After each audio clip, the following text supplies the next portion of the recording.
जय भीम जय मूल निवासी साथियों, एमएनटी न्यूज नेट में आपका स्वागत है। साथियों, देश में आधी आबादी महिलाओं की है। देश को आजाद हुए 75 वर्ष हुए हैं। संविधान को लागू होकर भी 75 वर्ष हो रहे हैं। ऐसे ऐसे में देश के संपूर्ण प्रक्रिया में संवैधानिक व्यवस्था होते हुए महिलाओं की क्या हिस्सेदारी है, उन्हें कितना मौका मिल पाया, ये अपने आप में एक सवाल है।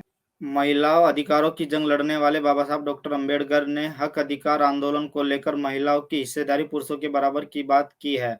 फुले अंबेडकरवादी महिला इसके बारे में कितनी सजग है, क्या कर रही है, इस पर भी ध्यान देने की बात है। आपको बता दें कि फुले अंबेडकरी विचारधारा को समर्पित राष्ट्रीय सामाजिक संगठन बामसेफ देश भर में महिलाओं को संगठित बनाने को लेकर अपनी सभी कार्यकारिणियों में विशेष योजना बनाकर कार्य कर रहा है। हाल ही में 24 से 28 फरवरी 2023 को बामसेफ द्वारा राष्ट्रीय स्तरीय 5 दिवसीय प्रशिक्षण शिविर संपन्न हुआ। इस बारे में हमने बामसेफ की राष्ट्रीय संगठन सचिव मूल निवासी शर्मिष्ठा मैडम से बातचीत की, उनसे जानने की कोशिश की कि प्रशिक्षण शिविर का उद्देश्य क्या था और आगे की क्या योजना है। बामसेफ कर्मचारियों का संगठन है, लेकिन उन कर्मचारियों में महिलाएं भी आती हैं। और बामसेफ इसकी अगर हम विचारधारा को देखते हैं तो बामसेफ जिस विचारधारा पे चल रहा है वो समता मूलक विचारधारा है और अंबेडकरी फूले विचारधारा है। और जब हम संविधान की बात करते हैं तो संविधान में हमें दिखाई देता है कि वो केवल समता की बात ही नहीं करता, इस समता को स्थापित करने के लिए अवसर प्रदान करने की भी बात करता है। तो बामसेफ संगठन संवैधानिक व्यवस्था पे चलने वाला संगठन है, संविधान को मानने वाले लोगों का संगठन है। इसीलिए बामसेफ ने भी ये महसूस किया कि महिलाओं के लिए, महिलाएं संगठन में आ रही हैं, लेकिन उनके नेतृत्व को और ज्यादा निखारने के लिए और बराबरी का हक तो दे ही रहे हैं, लेकिन उसके साथ में वो नेतृत्व क्षमता राष्ट्रीय स्तर पर दिखाई दे, समाज में उनका अस्तित्व बराबरी का दिखाई दे। इसीलिए ये व्यवस्था की गई कि वो अपनी महत्वपूर्ण जिम्मेदारी समाज में निभा सके। और केवल इस आधार पर कि महिलाओं को हक मिलना चाहिए उतना ही नहीं, उनको वो अवसर यदि प्रदान होता है तो वो उस क्षमता में और निखार आ सकता है। और क्योंकि बाबा साहब अपने समय में महिलाओं को जब संबोधित करते हैं तो कहते हैं कि मुझे महिलाओं पर विश्वास है कि वो अस्पृश्यता आंदोलन की यदि बागडोर अपने हाथ में लेती हैं तो वो काम हम आधे समय में पूरा कर सकती हैं। तो ऐसी स्थिति में जब हमारे पुरखे और ज्योतिबा फूले को देखते हैं तो वो माता सावित्रीबाई फूले को साथ लेकर चलते हैं और उनमें वो नेतृत्व हमें दिखाई देता है।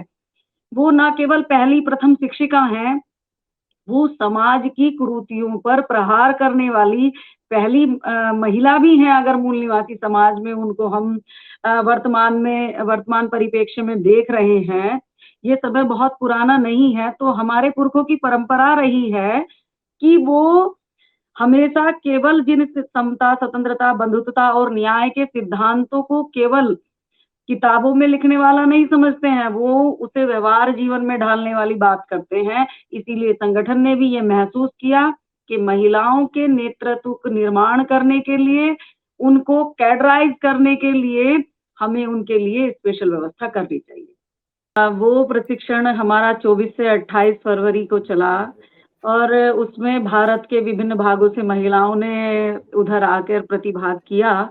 और उसके विषय जो रखे गए, पहले मैं उन पर थोड़ा सा प्रकाश डालना चाहूंगी कि पहला हमने 5 दिन वो अपना कैडर चलाया। उनको जो प्रशिक्षण कार्यक्रम है 5 दिन चला, उसमें ऑर्गेनाइजेशन क्या है, उसके क्या तत्व हैं, संगठन निर्माण कैसे होता है और कैसे वो काम करता है, ह्यूमन राइट्स क्या हैं, और इसी के साथ में महिला सशक्तिकरण और उसके महिला सशक्तिकरण के लिए संवैधानिक प्रावधान क्या है, इसी के साथ में जेंडर सेंसिटाइजेशन। और जब हम नारीवाद की बात करते हैं तो उसे विश्व या भारत के जो स्वर्ण महिलाएं हैं वो किस रूप में देखती हैं और विश्व में उसका क्या देखने का नजरिया है, और फूले अंबेडकरी विचारधारा के अनुसार वो नारीवाद क्या है, उसमें क्या अंतर है, उसको भी समझाने का प्रयास किया गया, क्योंकि कुछ नारीवाद के बहुत सारे परिप्रेक्ष्य हैं, उसको कई तरीके से देखा जाता है। लेकिन मूल निवासी महिलाओं के लिए फूले अम्बेडकरी विचारधारा के तहत उस नारीवाद को समझना आवश्यक है, क्योंकि फूले अम्बेडकरी विचारधारा के तहत जिस नारीवाद की हम बात करते हैं वो स्त्री पुरुष के प्रतिरोध का मामला नहीं है, वो समतावादी मामला है, साथ चलने का मामला है। इसी के साथ में और भी कई विषय ऐसे रहे, जैसे ऑर्गेनाइजेशनल बिहेवियर, संगठन में कैसा व्यवहार करना चाहिए, उसका स्ट्रक्चर क्या है, उसका फंक्शन क्या है, और सभ्यता क्या है। हमने ये भी समझाने का उसमें प्रशिक्षण में प्रयास किया कि सभ्यता और संस्कृति में क्या अंतर है, और जिस सभ्यता की हम बात कर रहे हैं उसकी अंडरस्टैंडिंग कैसी होनी चाहिए, उसको भी उसमें रखा।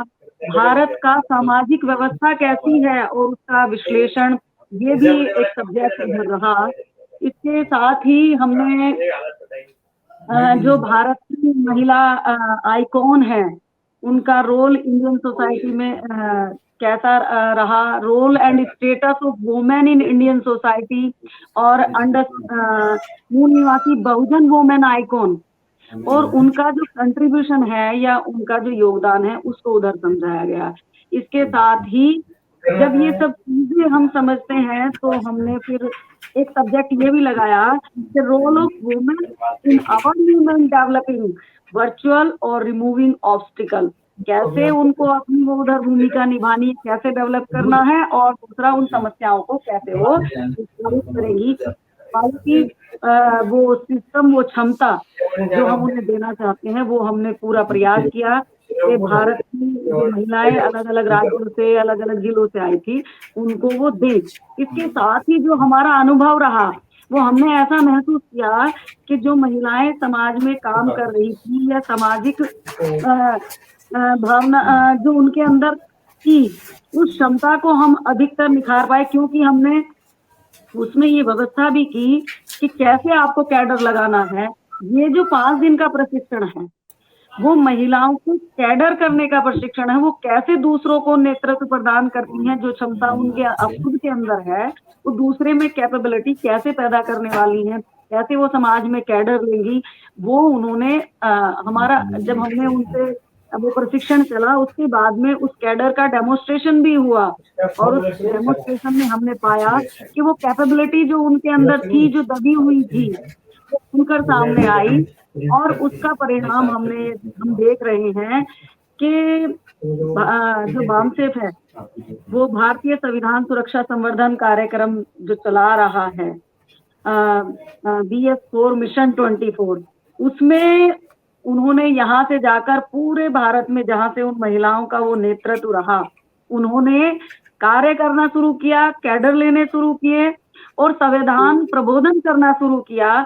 तो हमें दिखाई दिया कि जहाँ केवल महिलाएं मीटिंगों में चुप बैठा करती थी या कतराती थी बोलने से, वो आज मीटिंग होस्ट कर रही हैं, सामने जाके प्रबोधन कर रही हैं, और लोगों को उस एक जोश के और आत्मविश्वास के साथ में वो समाज के बीच हैं। और हमें लगता है कि इसका परिणाम बहुत जल्द इस देश के सामने आने वाला है। इस देश में संविधान को समझने वाले लोग निर्माण होने वाले हैं और महिलाएं उसमें महत्वपूर्ण।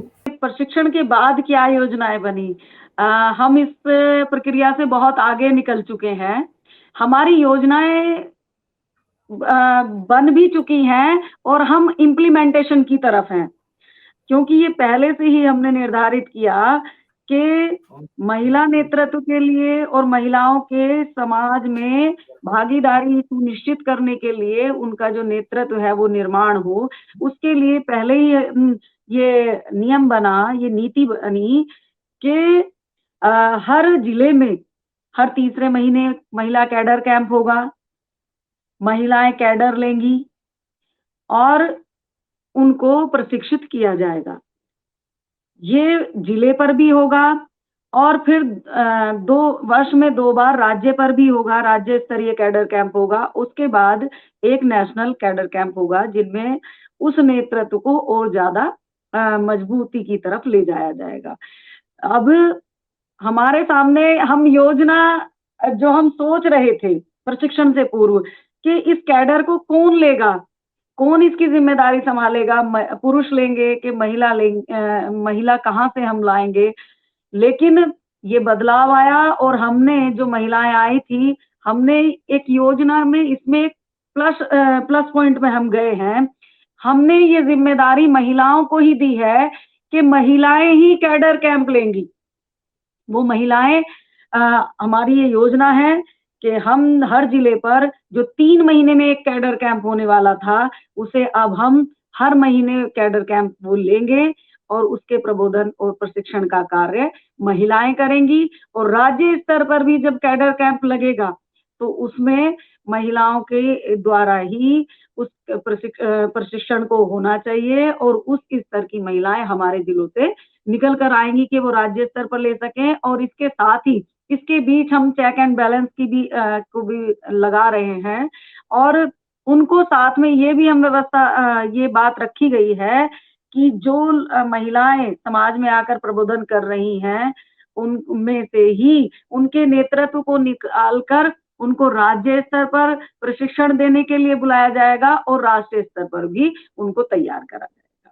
ये हमारी योजना है और पूरा जिस व्यवस्था को हम सामाजिक व्यवस्था परिवर्तन का सपना वामसेफ अपने पुरखों का ये सपना लेकर चल रहा है, हम उसमें खरे उतर सकें, अपने जिम्मेदारी पूरी ईमानदारी से निभा सकें, ऐसा विश्वास संगठन ने हम पे किया है। और उस विश्वास के साथ हम भी ये जिम्मेदारी पूर्णतः निभा सकें, हम भी ऐसा विश्वास संगठन और इस समाज को दिलाना चाहते हैं कि हम इस व्यवस्था परिवर्तन की लड़ाई में पीछे नहीं हैं। MNT न्यूज नेटवर्क को सब्सक्राइब करें, लाइक और फॉलो करना ना भूलें। साथ ही बेल आइकॉन दबाकर जन जागृति की मुहिम में जुड़े रहें।